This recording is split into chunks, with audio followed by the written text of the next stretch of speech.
But when I knew on that, you know, the kind of you go. Nyape tonye nye agape.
Je me repose.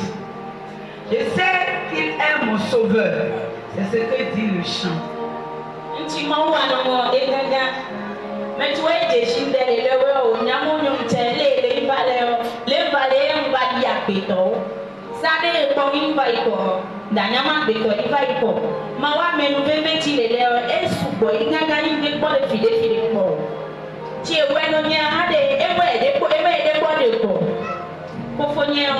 La medicabati, Sana play a body in no uniano.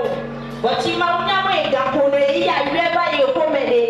If I owe me, you move on, let your late where they dig when I lay out. You more the less on your back to watch. Jima honey or Momo, then I won't get a monia vow.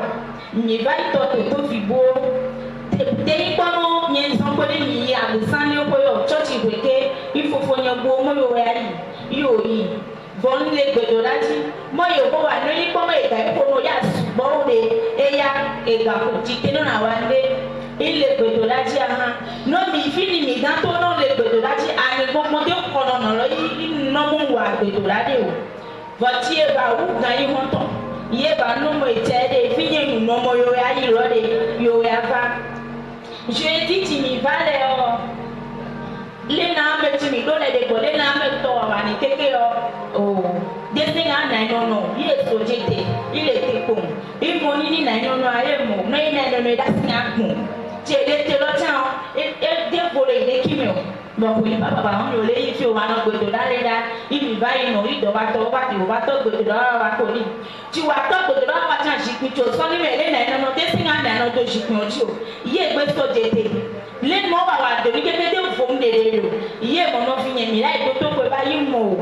And let's divide it out for time and go on with it. I will go let Toya will let us come in. Yes, I love Palomena. Yellow, go one year alone. Come over saying, no, you are. Oh, she went on the patapata. Oh, she tried to pay. Oh, she never got to call it. I had a gapo. I'm better than ever. I'm to go over. If you talk with the hour, let go to the hour.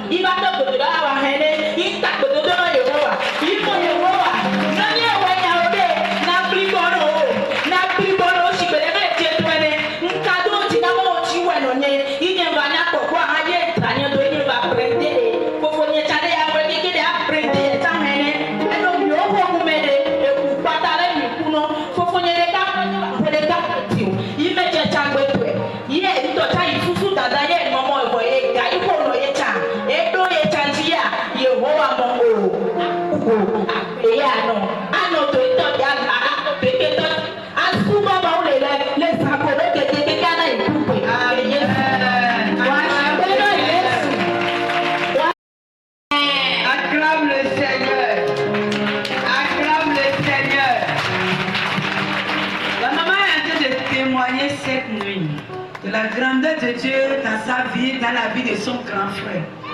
Elle a dit, ceux-là qui l'ont connu en 2024 ici dans ce camp, ils savent que le Seigneur a restauré sa vie. Et d'habitude, quand le grand frère tombe malade, il n'a pas voulu.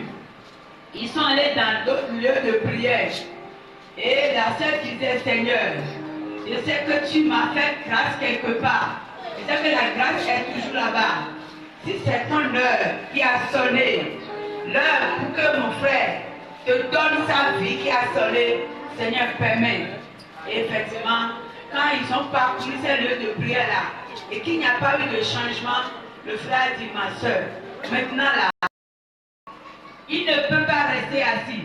S'il s'assoit, on dira que la respiration allait s'arrêter. Et rapidement, il se lève. Et il était debout. La sœur dit qu'il demande, mon grand frère, assois-toi. Il dit, ma soeur, je ne peux pas m'asseoir.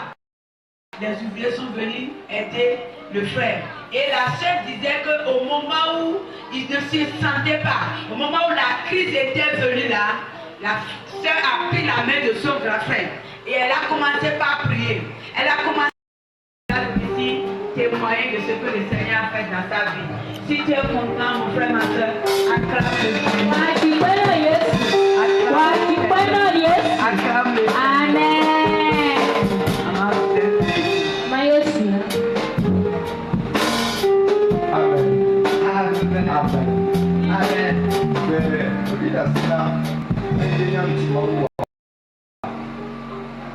Alors, monsieur le maire de Simauda, le maire de Simauda, Amen. Alors, le jour, le maire de Simauda, Amen. Le jour, le maire de Simauda, pas le maire de Simauda, non, moi, Simauda. Simauda.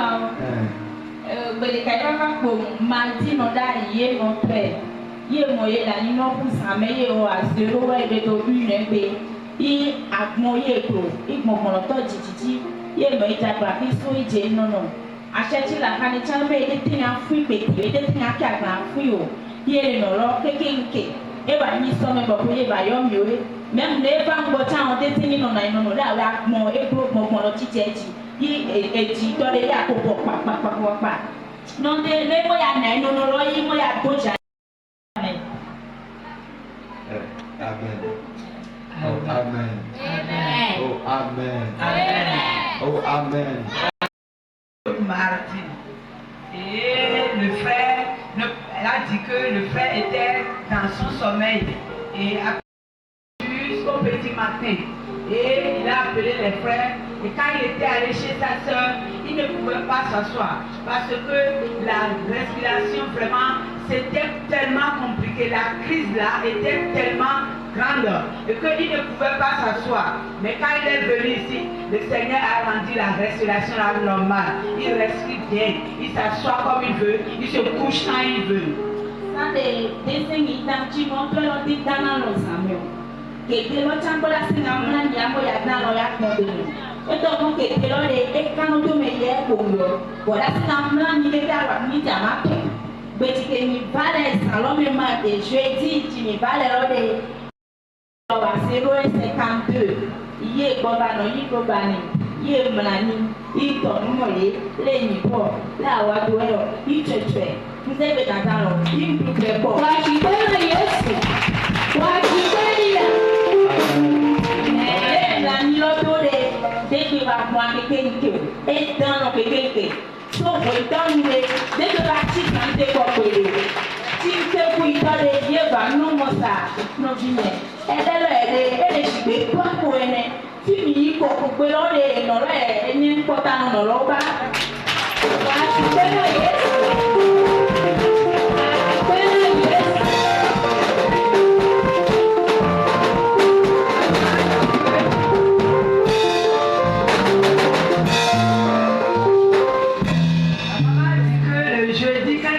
ici. Elle a dit quand il est compté. Moi, sur les pédilés, elle est à ton papa. Alléluia. Et quand il s'est et que à partir de maintenant là, je viendrai ici prier, moi et ma famille. Si tu es content, acclame le Seigneur. Amen. Oh, amen. Amen. Oh, mais non, exemple là, un peu meilleur.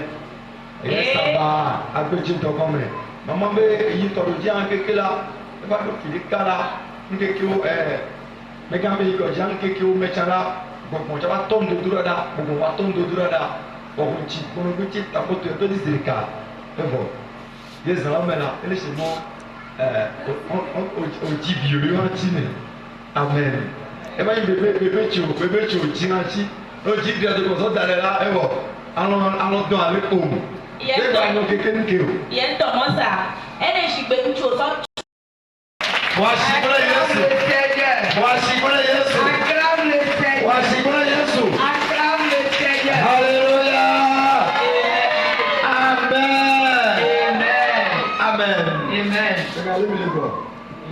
Hallelujah. Yesu jile tu eto jile ele go. Kama. Yesu akaka. Nga gbero mawo.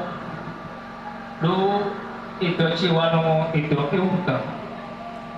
Lọ́bìnrin àtàrí pépé mi nínú gbọ̀ngbọ̀n ẹ̀chán tí mi bá lówó rẹ̀ ní ìbàyí dọ̀ ń òní pé ọ̀ lé èmi tó jẹ́ ọ éjì ṣùgbọ́n Yéṣu lọ ìhómẹ̀ ilẹ̀ ìní jọ òjò máa. Washington Yesu la. Washington Yesu.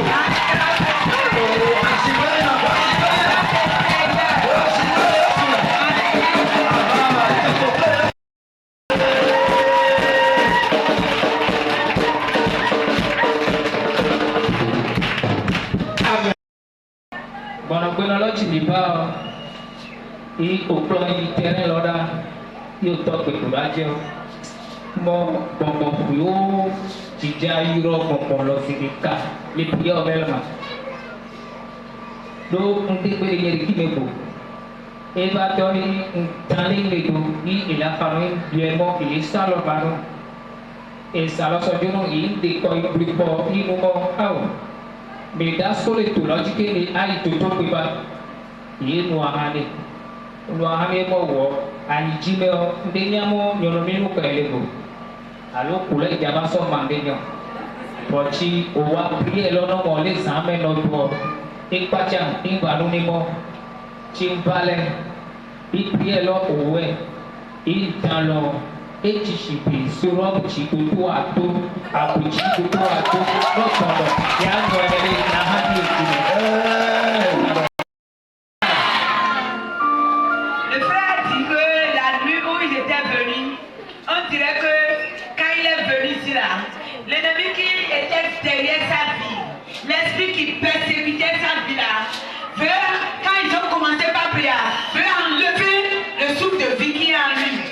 Il a dit que la crise était devenue intense, que lui-même se demande vraiment est-ce que c'est la mort de Seigneur va agir. Et effectivement, la prière, avec la prière, on dirait qu'on lui a fait une perfusion.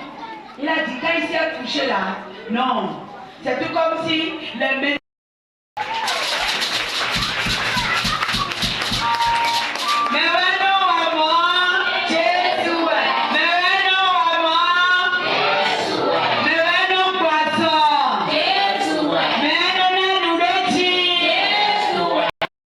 Yesu poti abo